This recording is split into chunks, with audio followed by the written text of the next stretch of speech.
Hey there. Happy holidays.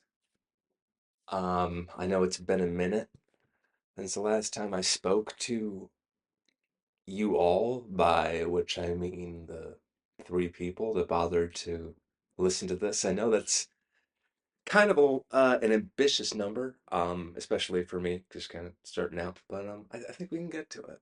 I think we can get to it if we just kind of advertise it enough. A lot has happened. I feel like I've covered Zoran here recently. He's the newly elected mayor. It's a new city. The world is transforming. It feels like it's changing every minute. I've also kind of been a little reluctant to record because I'm still working on the tech issues, so I probably still sound like crap. The equipment I'm using is probably not that much better. Um, but we barrel on. We're tooling around with it, and we're recording shit just for the sake of it, just to see what happens. I feel like up until now I've like covered, mainly like world events, like very political, or it's of the climate, or it's to the public, and it's just to relate to people and to give my take on what's happening currently. I think this episode is going to be more so about personality, about what's happened to me personally, I guess, in my life and my personal feelings. So it may get a little dishy, a little, a little uncomfortable, but I've promised myself that I wasn't going to be as divulgent about people that I care about. So I'm going to handle this with as much professionalism as I can. So my life has been very much altered in a sense, at least for me mentally and emotionally. I mean, it hasn't really changed for me materially. I think my life has changed a lot because of my involvement with social media, for the good and for the very bad. I've gotten involved in TikTok in the past couple of years. Um, I started going live maybe around this time a year ago, maybe even a few days before that. Um, and it's been nice, it's definitely habit forming. It definitely reinforces why I don't pick up at all. I just feel like I would immediately abuse that. Like I abuse TikTok and going on lives for the endorphins. I've met a lot of colorful, interesting characters, and one person in particular who I was hoping would play a more focal part of my life. And for a minute there, did play someone pretty significant, but unfortunately, things have tempered since the time of this recording. So, like I said, I'm on TikTok. I do these lives, and you meet all types of interesting people, and you can find some commonality there. It's kind of like hanging out with people just like in your living room, or even like in the back room of a bar. I'm it's not lost on me. An element to it, that there's some outside observers that go, it's sad because it's all virtual people, but for that time and being, like it's nice to appeal to strangers sometimes when you can manage it, when you can make it happen. So one night, in 2024, I was on this person's live, and they, we're going to step away and do something. They're just like, nobody leave, and I had said something like, "Oh, I'm loyal, I know Benedict Arnold," and this other voice in the live kind of piped up and said, "Oh, like the breakfast food," and I groaned, and I was just kind of like, this is another dumbass Gen Z, Gen Alpha, Gen Beta, whatever we're up to now, person who probably didn't take an adequate American history course, and now I have to mansplain our country's founding to them. This is fantastic. And I'm just no, no. It's like the constitutional person. No, I go into like a very meek explanation, and they shoot back with it's like, oh, I'm sorry, and where were you educated, and just kind of stuff like this, and I was just like, it was interesting. Of course, it would be so much more of an effective story if I could actually recall the words, but they were able to really like kind of clock me and corner me for what I was being in that moment, but without like being condescending. And they were kind of funny about it too. It was just like a a nice mix of human traits that I hadn't quite seen in another person before. And maybe I have, but my infatuation made me believe that at the time. And it may be true, but who knows? Anyways, this person's name was Lydia, and it was the beginning of a very tortured yearning for me. Um, but it was great, It was nice to it was very nice to meet her. Through it all, like that's what I remember, and that's what I try to stay grateful for is that, I got introduced to this person who was wildly funny and smart. Um, you know, it was that first night, that first interaction, that first awkward Benedict Arnold interaction. I was just kind of like, I wasn't quite sure how to feel about things, and I could be crazy, I could be codependent, I could, easily at the drop of a hat, and I wanted to meet her. I wanted to, kind of pace it out, string it out a little bit. So, anyways, like a day or two later, she's live herself, and I don't know if I need to like explain TikTok lives to anyone. It's basically just like a broadcast and video, audio. You invite people up sometimes if you want, and they get their own picture and sound, and it's just kind of like it's like a FaceTime. It's like a conference call, but it's personalized. It's kind of nice. And so I start watching her live broadcast because I'm just sort of like, oh, I don't know who this person is. I have no idea what their background is. I'm just like, I just know I like hearing from this person, and I want it to happen again. That's kind of what TikTok hinges on is the hope that you might get infatuated with the way that I talk and the way that I present myself, and you're just going there, it's like, oh man, like I have no idea what this is, but I like this person's company. I would want to repeat it. So I'm there, and she like asks me basic things about my life. We somehow get on the topic of state capitals. I think it had just come up in my random blathering because as a kid I had a puzzle of all the 50 states of the United States of America. Now it's like 51 or something with what's going on. I don't know. Life changes. And just like, asking different state capitals and stuff like that. And and sometimes like a difficult word will come up like loquacious. And you're like, what does that mean? And I'll just like explain it to the best of my ability, even though sometimes I don't have the foggiest clue what the fuck I'm talking about either. And I don't know. It's really something. Like Lydia, then and now has a way of speaking, has a very like has just like a talent for being funny, for being personable, for just kind of like relating to people like they're the only person in the room, she's so inquisitive. She really gets down to the nuts and bolts of a person's life. It's just like, what do you do? Like, where'd you go to school? Where are you from? Da, da, da, da. And not in a typical like, oh shoot me, we have to make conversation type of way. Like you find with a lot of people, it's just kind of like, let's just talk for the fuck of it.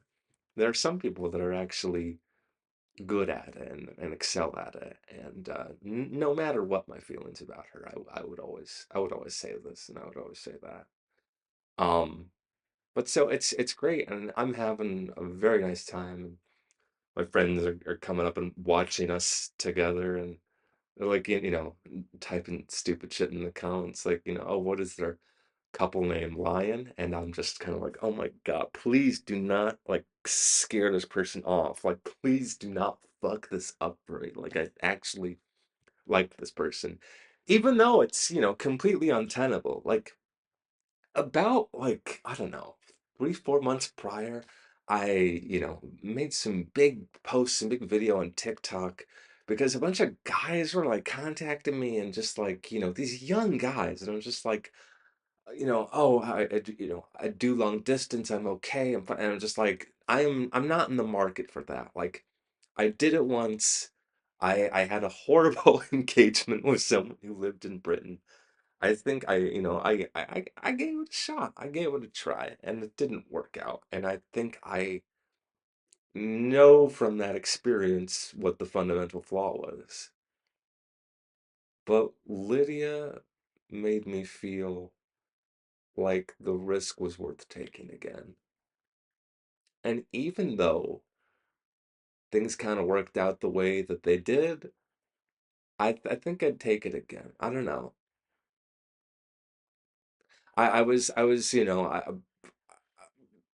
Point fact being is that here this person was like, I established all these rules for myself, and it only takes one person to convince you to break the rules that you make for yourself. Anyways, we get into a couple more lives, and uh, she eventually gives me her number unprompted, and I call her up and basically talk on the phone, and we trade jokes back and forth. It's a there's a weird like parallel, because it's like the FaceTimes are great and they're almost as good as like the TikTok lives that we shared together. Like just the broadcasts where she would host and she would invite me, and I hungered for it in an almost Pavlovian sense. Like I'm still like on the app, and there's still like some part of me that's like itching to do that, and itching to like see her again on TikTok, even though I know that's never gonna happen. Um, but yeah, no. And it's weird because it's like we talk and we have this good repartee, and it's like even people in the comments are saying like, oh, I like the feel of this. Like, people who I don't know what the fuck they might have been bots, they could have been strangers. I mean, who knows? But people are just like, oh, I like the vibes this gives off as like a kind of nice romantic atmosphere. And I'm just like, if people on the outside are recognizing this and labeling this, then maybe I'm not so crazy to consider liking and talking to someone off of an app. As much as I don't want to do it, as much as as the premise of it standalone is just kind of like, I know better than to do this because I did this once before, and you know, that seemed a lot more legitimate than just meeting someone off of TikTok. Because at least I met the person in person, and we, it actually kissed. But anyways, and granted, I think in our society and our culture in today's times, they see a man and a woman on something like a TikTok live, and they put them together immediately. I mean, that's just human instinct. That's just our heteronormative culture at work. Um, let's see how many $5 words I can fit into this. But anyways, I'm really taken with the fact that I can have a conversation with her and plan out what I'm going to say, and it all be destroyed in like the first 5 seconds of just like, where she'll just talk to me and be like, I saw this video or I saw this app, or just kind of like introducing me to all these like cool new little things. And she's perfect because she talks all the time and I think all the time. So it's kind of like a nice little melding, you know. And we're talking a lot on the phone and on TikTok, at least for that first couple weeks, uh, somewhat, you know, the first couple weeks before anything was really defined, you know, where she would text me to um, watch some speech that Kaufman, the director, gave and to take notes and to write to her, and I really wouldn't hear anything back, and then I would see her on a TikTok live, and I wasn't sure how to interpret that. Like, I could have taken it personally. I could have just, dropped my man card and been all emotional about it and been like, oh, fuck this. Like, she doesn't like me. It's not like that, you know. And I think I just said to myself, like, what is the rub here? Like, what is actually going on? Like, what are her actual feelings? I think a part of me was clued in from somewhat the beginning that she was a bit scattershot. That her mind would kind of go from topic to topic. That the ADD was strong in this one, or ADHD.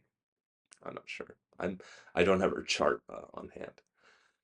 Anyways, so I think I text her, you know, something somewhat confrontational.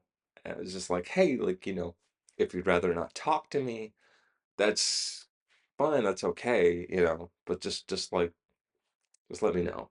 Just like let me know. I didn't want to say like, do you love me or not? Like, do you want to get married or not? Or just something like irrational like that. But I still wanted to like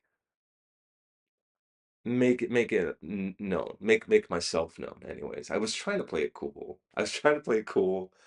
And then we get on the phone and she's like, oh, does someone have a little crushy crush? And I'm just like immediately like my fucking cover is blown and but it is the truth. Like, I had, developed a liking or an attraction, a very grounded one, and one that was aware that she might not even reciprocate it, but definitely one that was like, huh, like, I can never get sick of you.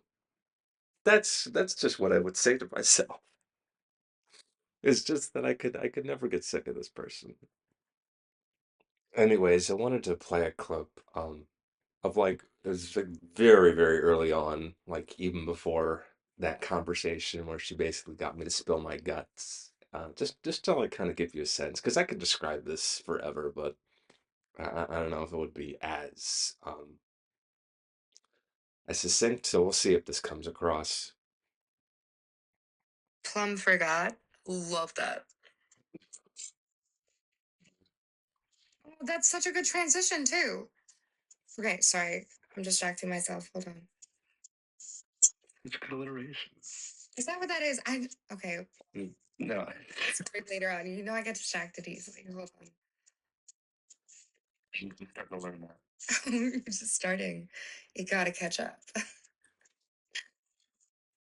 Anyways, maybe it helped to hear that. Maybe it didn't. But so yeah. So it is as unofficial as an official thing can be, or vice versa. I don't know what terms you would use. There really was nothing there, but there was a lot of potential. And from what I had thought at the outset, I thought, it seemed like a thing of like she was interested, like she had wanted the same thing that I did. Anyways, we're talking, and it's just like every few days, like we kind of like send a few messages back and forth. I want to be more consistent, you know. I'm the type of person who, if it gets to be about 3 or 4 days of no contact, I'm just sort of like, what's going on, Please fill my days with your babble. Um, I could really use it because I hate thinking about my own shit, certainly. And she just says, I shut out from the rest of the world for 4 or 5 days at a time, whatever it is. And if that's something you can't deal with, you should probably know now. And I'm just sort of like, you know, I don't know. I kind of soldier through it. We kind of talked through it, and we kind of reached an understanding somewhat. The main point being that, she is interested in meeting up sometime, someday, just to kind of see if this has legs, to see where this might go.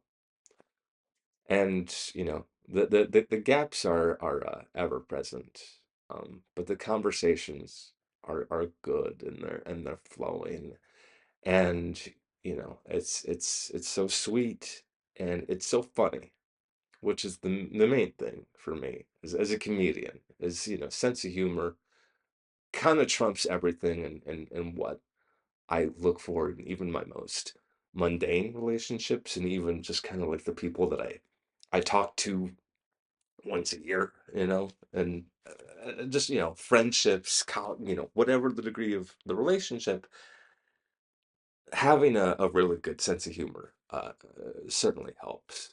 I'm like a 5-year-old. If you can't hold my interest, there's not a whole lot of gas in the tank. Anyways, Lydia becomes ever present in my life. You know, she is the only one I want to talk to. Like I wait for her live to come on, anytime I get a FaceTime call from her. I have like this special ringtone, and now it's like I can't hear that certain ringtone without having like a bout of PTSD practically. I tell my friends about her, I tell my family about her. Nothing so much in the way of just like, oh, we're gonna make it, baby. This is gonna go to, just in so much in the fact that, we're talking. That's all. We're talking, and there's interest. It's a hard thing to keep going back to, over a long period of time, if it's if it's just, you're telling someone you're talking in May, and then you're telling someone you're talking in October, the person that you're telling this to is obviously going to be a little concerned. So it was hard, but in those early days, I really didn't know any better. I told my parents, she had a full ass conversation with my mom over the phone. She had two of them actually.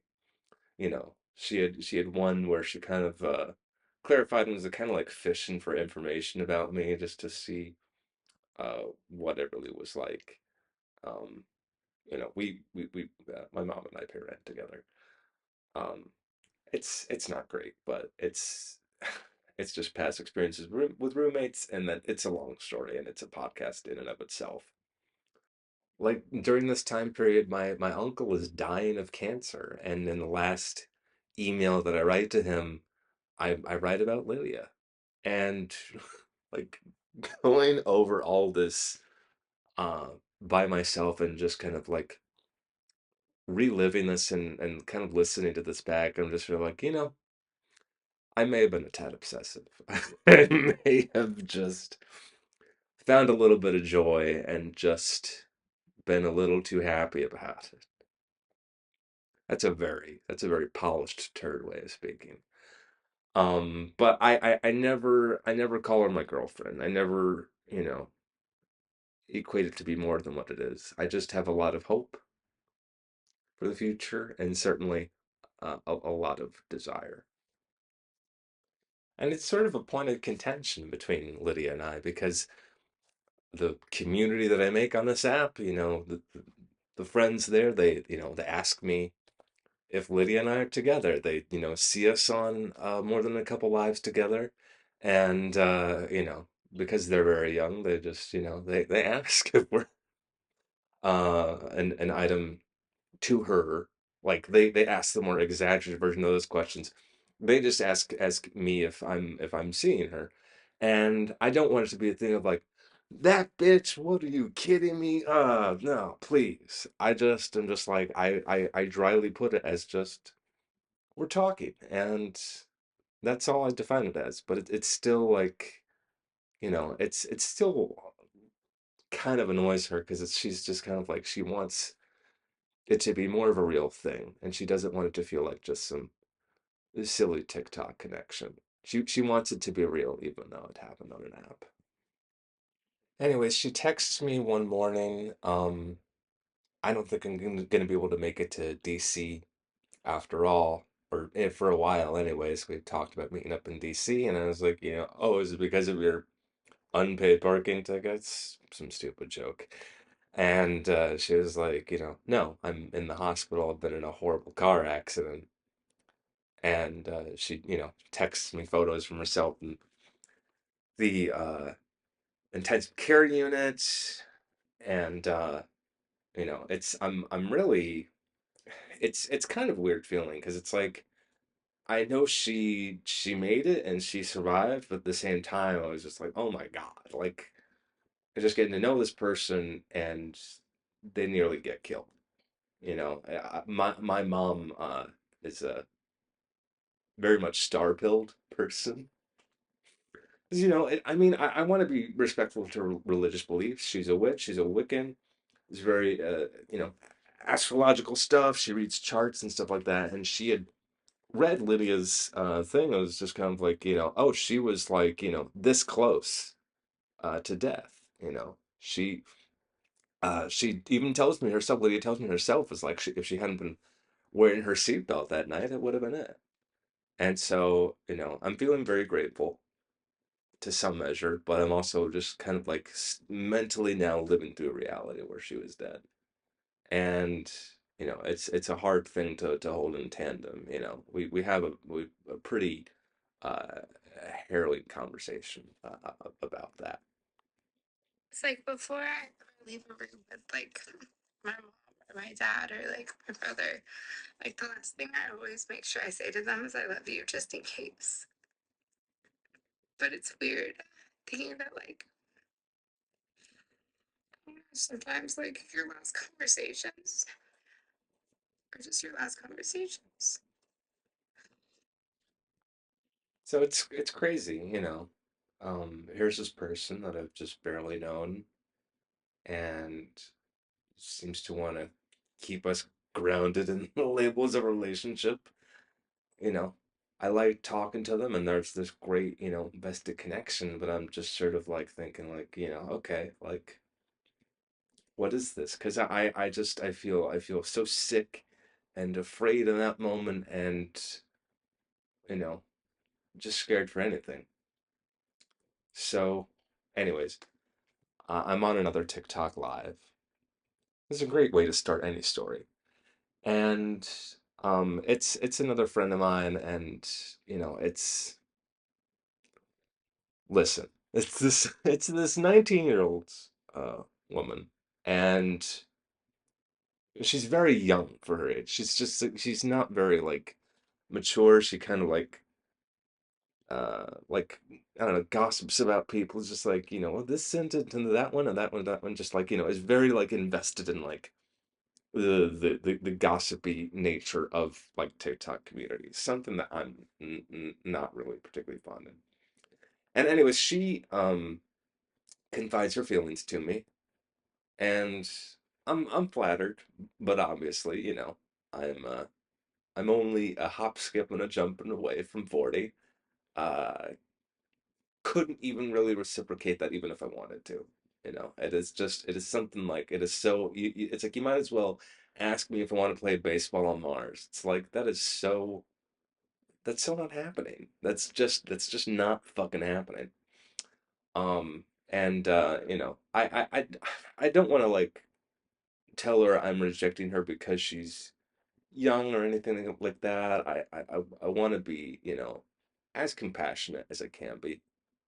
And so I basically, I tell her that I'm talking to Lydia just to reassure her. She knows who she is. And she says like, "Oh, like don't get involved with Lydia. Don't talk to Lydia. She's a drug user." And this revelation, this piece of information, kind of comes as a shock to me because I'm just sort of like, I don't believe it at first, just because you have to be a little skeptical of any piece of information you receive on the internet, whether it's about someone you're talking to or, is like, "Ew, President Obama droned to Detroit." It's like that's not an actual news story. Um, so yeah, I now have this piece of information that I, need to keep from Lydia because it's not exactly a commonly celebrated or even accepted social practice to say, "Hey, so I heard this funny little story that you're a roaring drunk. Is that accurate? Is that good? Also, please send ass pics. I want full body." She'd been sending me like so many tit pics at that point. It's just like it's fine. I just wanted more of a balance. I must sound like an absolute asshole, but anyways. So yeah, no, I basically I have to pretend like everything's okay. And meanwhile, like I keep going through like these recurrent gaps in communication where I don't hear from her and then I might find her on like a TikTok live, when she hasn't responded for a few days and I'm just sort of like, "Oh, like, what's going on? Like, what does this mean? Like, do you just not want to get back to me? What are these?" Because it's like I'm a person who needs to be grounded and realistic about everything and just I need a reason for everything to happen. I need a reason for everybody to do something. And that's unfortunately an unreasonable expectation in life, in society, or whatever. And so, anyways, we're talking off and on. Um, I keep trying to get her on the topic of like seeing her in person so we can actually see if this is a real thing or just some like TikTok filter fueled infatuation. But it's nice, it's always nice to like see her in alive. She has a real ability to talk. She's funny, she's nice. She gets invested with people. I mean, I'm gonna repeat myself a million times here. She has like an ability, an innate ability to get into like any community on that app and kind of ingratiate yourself within it. Like I've met so many people on TikTok and kind of remained connected to at least a few of them, at least a handful of them because of Lydia, because of like her ability to just basically introduce and endear herself to anyone. I mean, she's like a built politician. And it feels like a privilege to like see her just have a communication with a stranger. I'll include like a few examples, just to see if you get a feel for the way she talks to people. Hey, Lydia, I have the power this time, motherfucker. You had the power last time too. No, last time I didn't. Last time you kicked yourself out, buddy. Yeah, I was being nice to you as a friend. And that was the last time you ever did that. You feel me? Yeah, now you're not even, you're just, you know what, get her out of here, guys. Get Guys. her out. Let's get her out of here. Ready? If you get rid of me, then what are you gonna do? Is that me? Who is on the big box? I can't see because I'm looking at my phone camera. It's you, fuckface. Brian? So it's Brian then? How do I go back to small? Shrink. I've been asking myself that because it's always the small dogs that are like Yes. that. Big dogs are like, they can be friendly to everybody, whatever. But the little ones, they're like, this is my person. You don't touch them. This is mine. Yeah, them little ones can get mean too. I tell you what. I tell you I what. know. She had one. She got it when it was a puppy. And she raised it. It was a bulldog. And she wanted to have it spayed. So she wouldn't care. She had me to take it. And ever since I carried that dog and had it spayed, that dog never did like me no more. He blamed you for it. It didn't. It was your fault. That dog didn't like me no more. You know what? That was smart of your wife to do. That's what I would have done too. I'd be like, you have to do it so it still likes me. Yeah.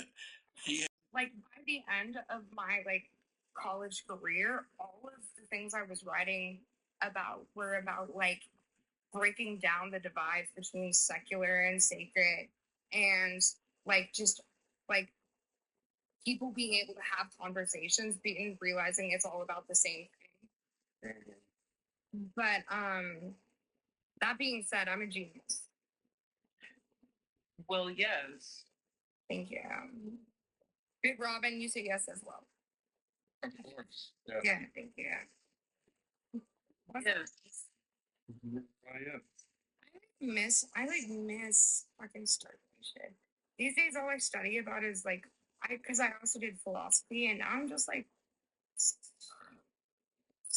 ridiculous because I'm just like, keep studying the philosophy of death because it's my biggest fear. And I think that if I keep studying the philosophy of it, I'll overcome it. But now it's the only thing I think about.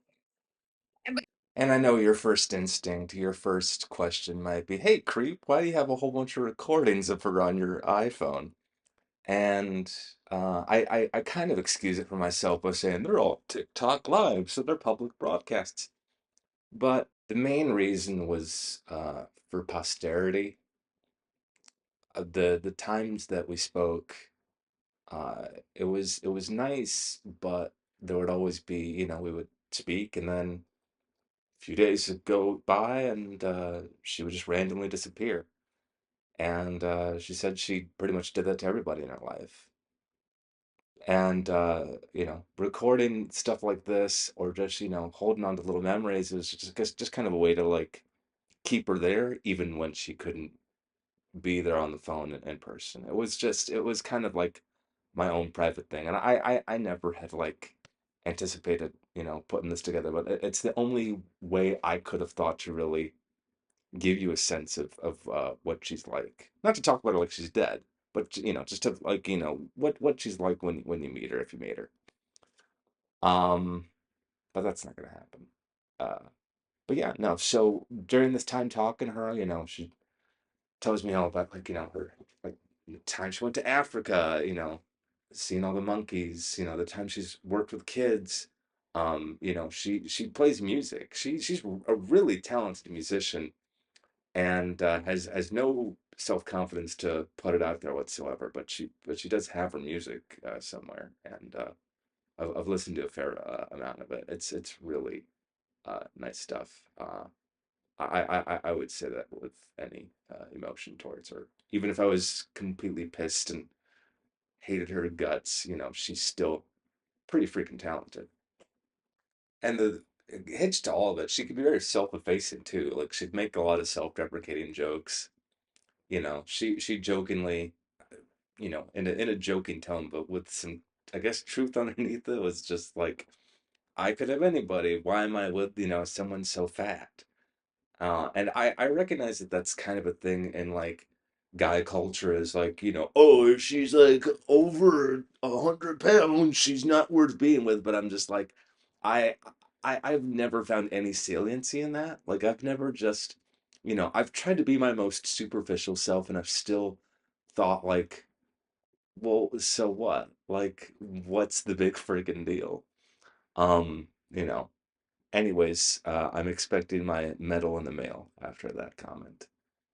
Anyways, um, we talk, and the silences grow, a little louder, a little longer, and I'm just, I'm still trying to, hammer down some time to meet, but she's either, you know, not there, or we're not on the subject of conversation, or she's in a live with someone else. It's just there's always seemed to be like a little thing taking her attention away from it.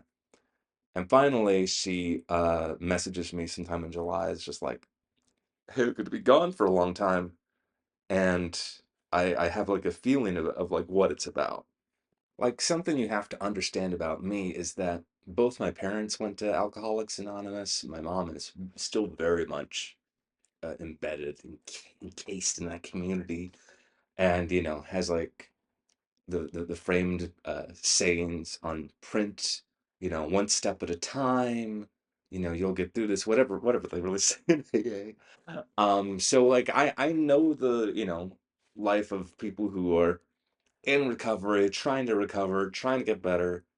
Uh, she couldn't be talking to a better person. Like there's a stigma around people with addiction because they really just see the person's culpability. They think they make the choice to be fucked up beyond belief all the time. And the reality is it's a disease. But having that information in mind, like it clouds your judgment as to, you know, how much you let people with the addictions have your feelings. And so, anyways, she tells me, she's gonna be gone. I was like, is it, I kind of like fished the information out of her that she's, you know, going to rehab and going to try to get better. And so that time passes by, and I'm sitting in support and I'm messaging her little things just to like kind of like keep the morale up and let her know that she can do this because she totally can and she, hopefully is at this current moment. And so the silences get even longer, and I'm like, I'm caught in this weird paradigm, this, this conflict, because I want to hear from her because she makes me happy and she gets the endorphins in my brain to go up, and I don't feel so bored and so existential with my life. But I know she's going through this actual real thing, and I need to be sympathetic through it. Like, it's just, I have to understand that there's a reason behind all the silences. And she messages me, oh, I got, done with rehab. Like I'm doing good, I'm doing better, I'm like going up, and I'm just like I'm so proud, and I'm so excited, and it's great. And we message and we call, we are on a few more TikTok lives during this time. And I still, now and then I just like I keep trying to see if I can see her, but it seems like there's always a complication. It's like, oh, can I, see you while, you're in DC, and she's like staying at her friends, and then she's like, the next week she's up, I'm actually leaving. It was like, okay, great, like I didn't receive any information. Or she's like, oh, I'm gonna pick up and move somewhere and like start a whole new life for myself, it's gonna be great. And I'm just sort of like, oh, okay, great. It's it's hard to um have feelings for someone whose life is in a constant state of flux. But that's everybody to a very general degree. Um, and it's during this time that, whenever I'm talking to mutual friends that I have with Lydia, and they were, they mentioned this, bring up like, oh, she called the other day, or I was on a TikTok live with her then, and I'm just sort of like, well, I haven't heard back from her, and she's talking to you. I'm just sort of like, I don't know what to think of that or what to make of that. I mean, I in my heart I know, but she won't put words to it even when I ask her. Like she'd still say like, I like you, but I just can't do this. It's just it was just her life was too chaotic. It was always the addictions that precluded her from talking to me. And I know it's like insane to think, well, why can't you just, you know, put aside your vices for a while and just become a Brian Holic, get addicted to Brian. I know that's like a toxic thing to think and say out loud, but I think it's far better than alcohol and hard drugs. I really do. Um, but it's no less toxic or bad for your liver. All I could do was become this toxic individual who just wanted her to get better. Like, I offered my place, I offered my mom. Like she knows a lot of people in AA and in that program, and, could have righted things. And it's her choice. She's a grown adult, but it's just a shame that that never got acted on. And it just sucks to think that the funniest, smartest person in the world, and they're just drinking themselves silly and stupid and jerkish. There's just this amazing person who's completely trapped and cuffed by the effects of alcoholism. And that fact will never not piss me off. I can never express enough about how much I just resent the presence of alcohol in our world. Like, I don't want to sound like a Mormon or some kind of crazy Republican conservative, but I've really never seen a whole lot of use for it. It's not that I won't associate with anybody who drinks, but I just wish we would, as a society, just kind of put a lot less emphasis on drinking in our lives and, doing drugs and smoking cigs. Um, because I just can't see of any good that it's contributed to society. It just seems like it's affected the ill among us. And so I'm strained by this, obviously, and towards the end of it, I'm just begging her to tell me, just please tell me you don't have feelings for me anymore. Like, I get it. Like, that shit happens. It's fine. It's disappointing as hell. It's inspiration for a whole bunch of self-destruction. But I get it. I can't change the way the tide's going. I can't make somebody like me. I can't make someone commit to me. But I just want it to be about your feelings. I don't want you to choose alcohol over me. I don't want you to choose asshole friends over me. I don't want you to choose TikTok lives over me. I'm not a hard to please person. And posting this type of crap on the internet clearly is undermining that and showing the neediness I should really observe inside. And I try to let it alone. I try to just let it sit in the background. It's not like I'm actively turning other people down while this is happening. And I could be making more of an effort to see other people, but I mean that was true for years before I even met Lydia. So there's just a whole bunch of damn shit I need to fix about my life. And so, I'm messaging her on occasion. She, at one point made like a drunken call to my mom thinking she was me. They had a conversation and I overheard her telling my mom, you should write a book. My mom's had a life. Um, that's a whole other damn podcast. If I can assuage the guilt I would feel about yakking about that. Anyways, so it just comes to a point where, it's like late August or whatever, and I'm talking with it, like she finally responds to me after 3 weeks, but I pretty much have to get it out of her, and I'm just like, like how long does it take to answer a simple question about like whether you'd be free or whatnot? And she just shoots back with, Brian, I care a lot about you as a person, but you're making it really hard. Like, we've never been anything. We've just been flirty friends. And I go insane. I just I my whole sense of self shatters, you know?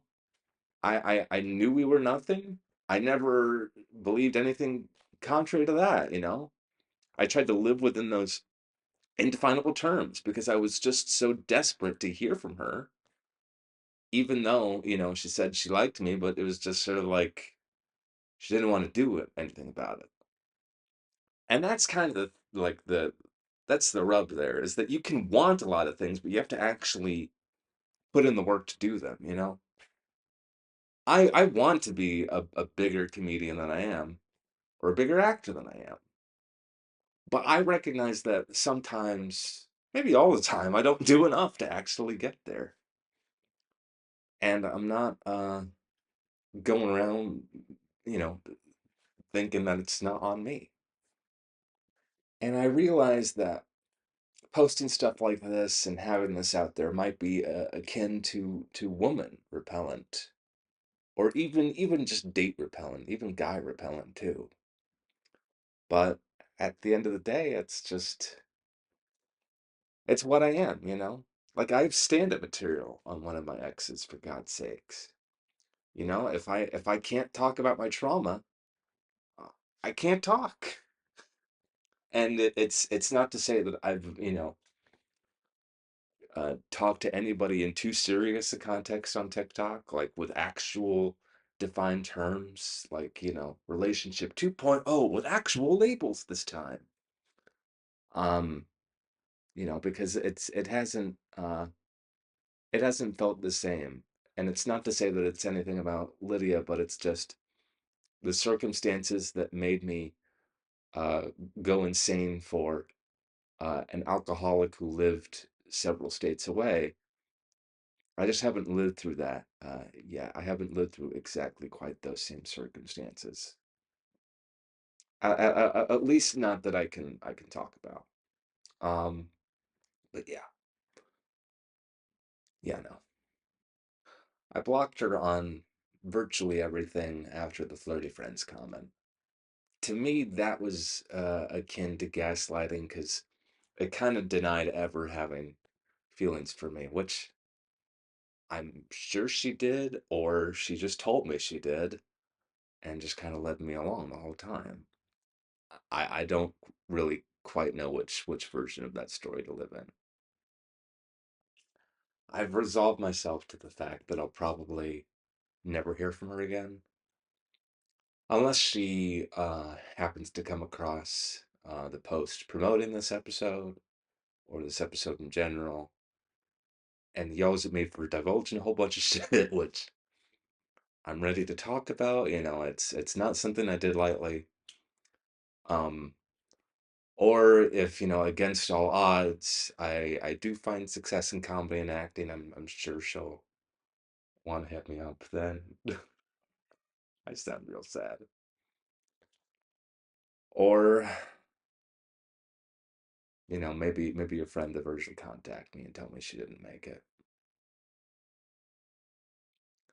And it's not something I wish for or hope for. Like I really I want her to be okay. I want her to do this and manage, and maybe she's already like, doing real better. It's been a minute since I've heard from her.